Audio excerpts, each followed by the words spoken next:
Hey folks, today we are drinking a beer from WeldWorks, and it is their Medianoche. Diez, Años de Medianoche.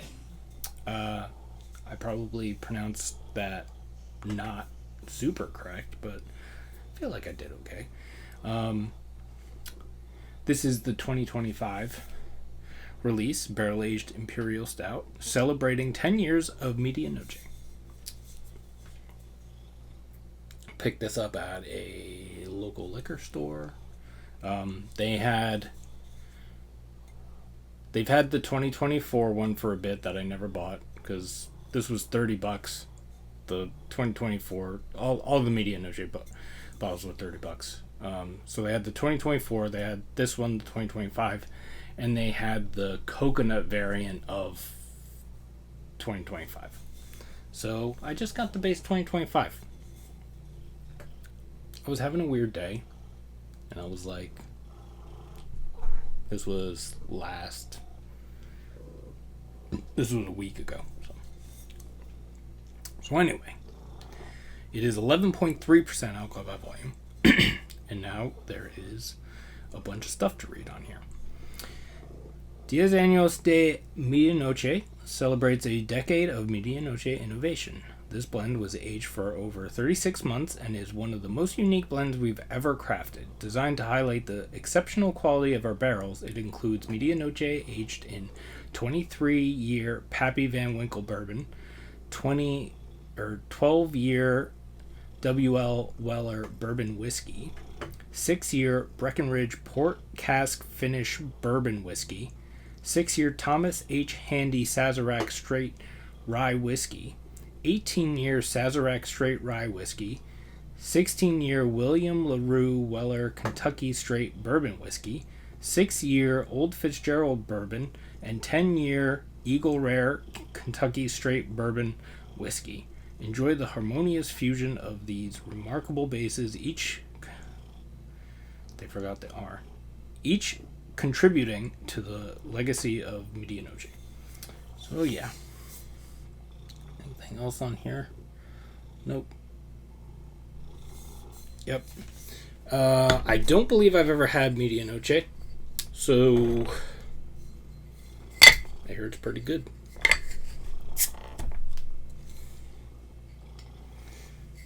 But I'll be the judge of that.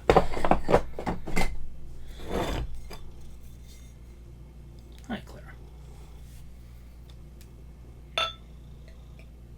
Whoa. That is...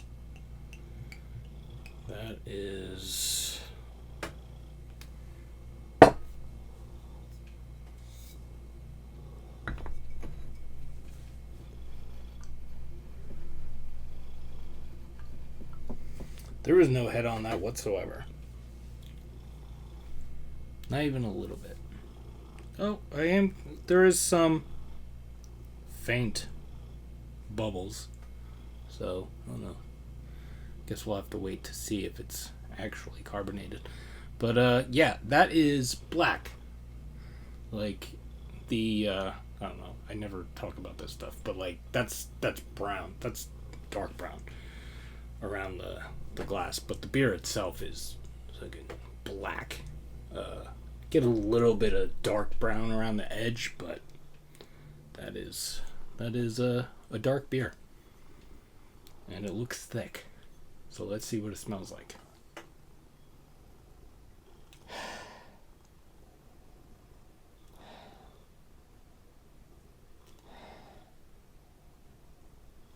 Chocolate. Duh.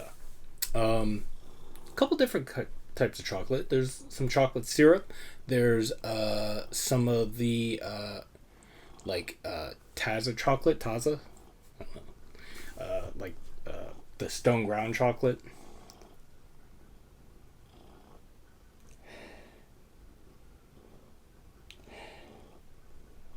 I feel like I'm getting a little bit of wheat. I'm not sure if Medianoche is wheated, but I know some of the barrels, some of the bourbons and such that are involved are wheated. So I'm getting a little bit of that.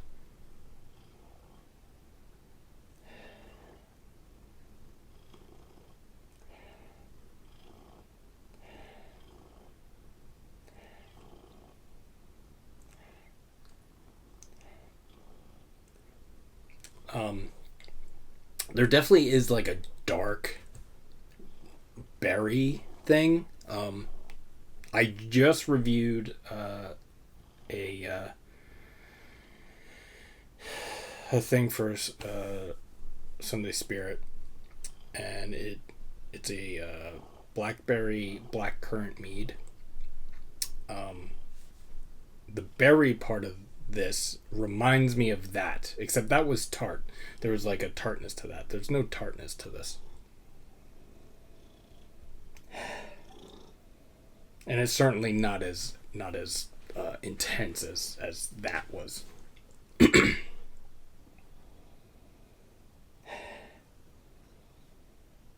I get some circus peanuts.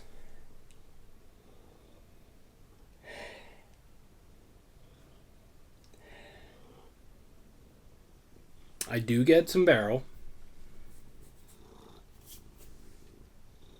but it's very, for all the things involved in this, it smells very balanced. God forbid I use that word.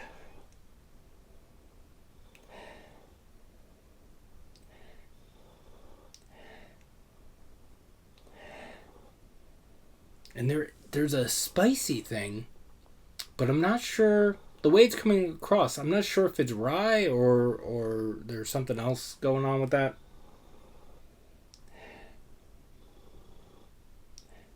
But yeah, it smells good. Oh wait.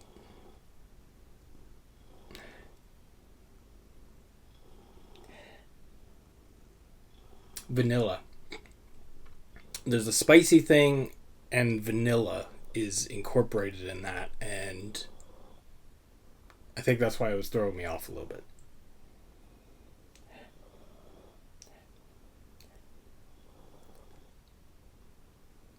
Maybe a little bit of citrus, like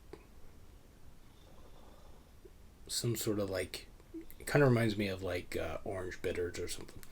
But anyway, it smells good. It smells pretty dang good. So let's see what it tastes like. Cheers. And happy 10 years to Medianoche. Cheers.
So it's thick. I think there's a little bit of carbonation.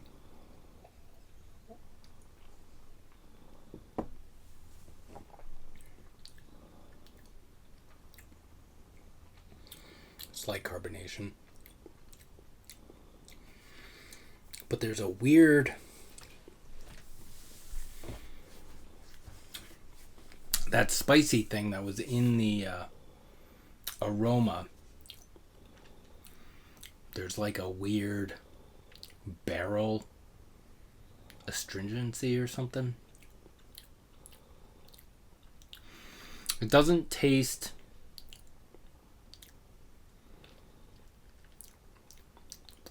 like, it doesn't taste infected or anything like that. But there's a little bit of like a, see, I thought it was a spiciness in the aroma, the way it was coming across, but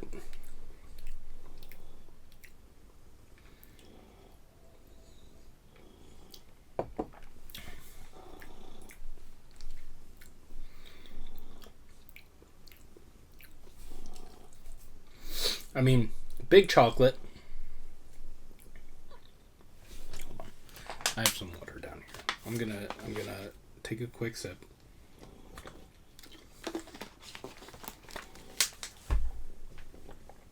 And then take another sip.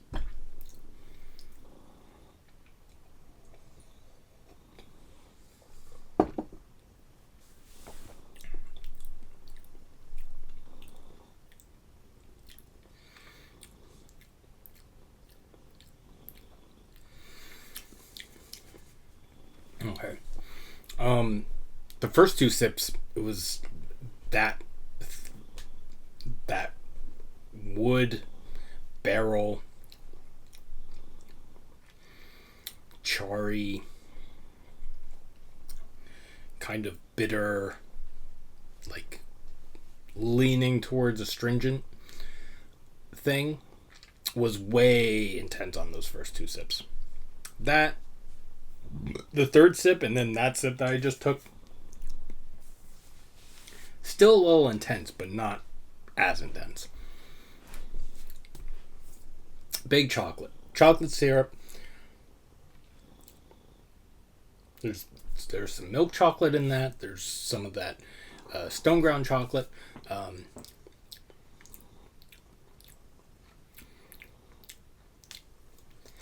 was gonna say nutty in the aroma, but I went with the circus peanuts because it was in the aroma it was more circus peanuts, but in the taste it's more nutty.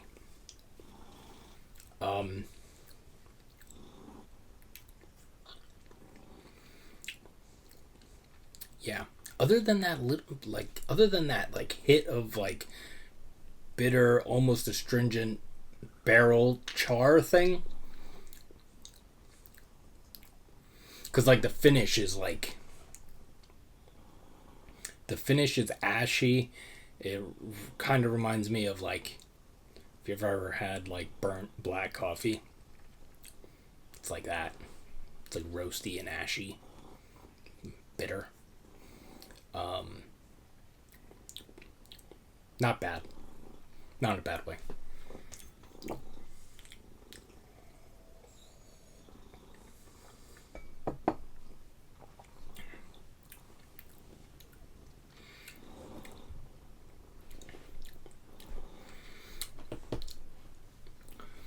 And the more sips I take, the more I understand that like astringent thing.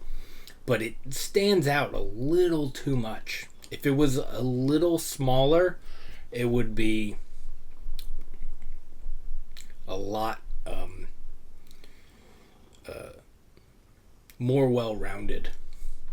Just sticks its head out a little too much. But yeah, this is, other than that, it was good. It was really good.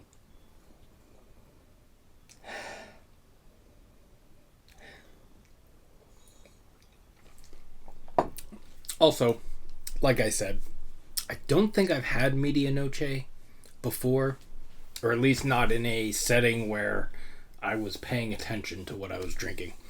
I may have had a pour of something, but at this point that would have been at like a beer share or something. That would have been years ago anyway.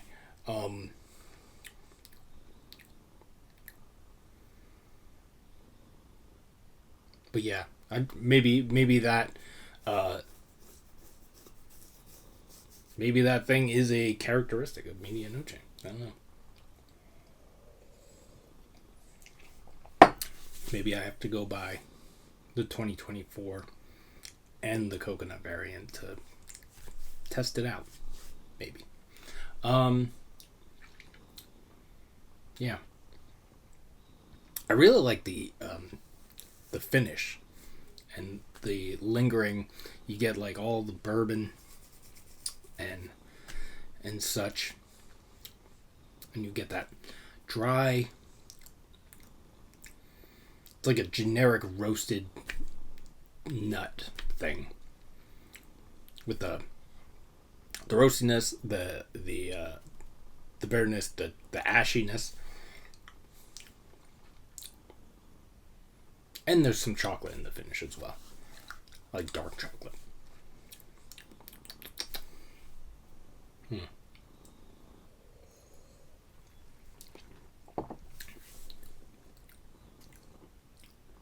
See, on that sip, I didn't get that astringent thing wasn't as intense. So I wonder if maybe it's just me. I don't drink as much as I used to. So maybe it's just my palate.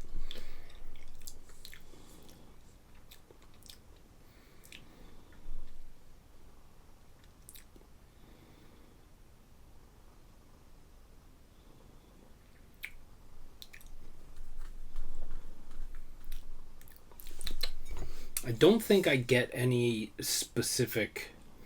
I could get some of the wheat in the aroma. I don't think I could. I don't think I'm getting any wheat specifically in the taste.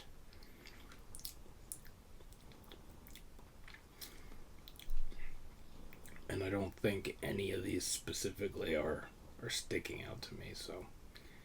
Most of these I haven't had by themselves, so.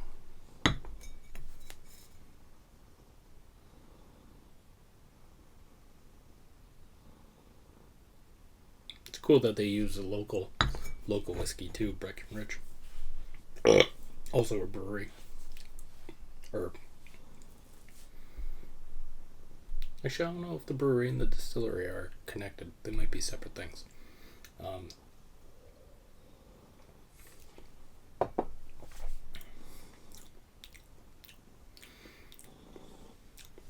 Cherry. Maybe it was just a little too cold. Because as it's warming up, I had it in the beer fridge and I had it out for maybe 5-10 minutes before I started this video. Yeah, getting a little cherry, chocolate covered cherry cordial. There's definitely there's a part in this that is near the finish where the bitterness is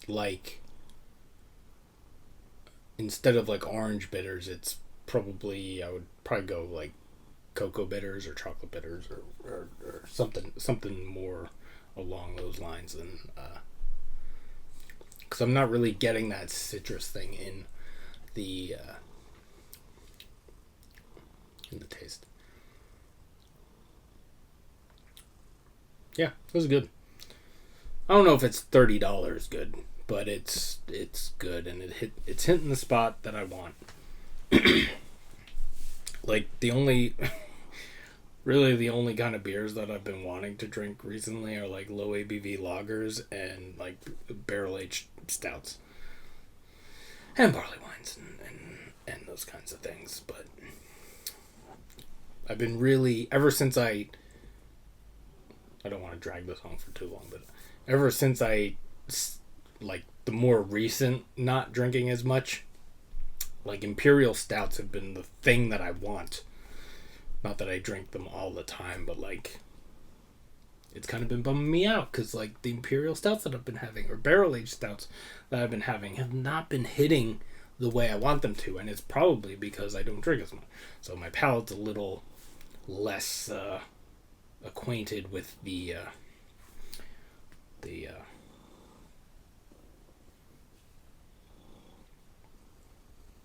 baby palate, if you will, or whatever. I don't know. So yeah, thanks for hanging out. Hope you're doing well. Take care of yourselves. Take care of each other. Like the video. Subscribe to the channel. And see you in the next one.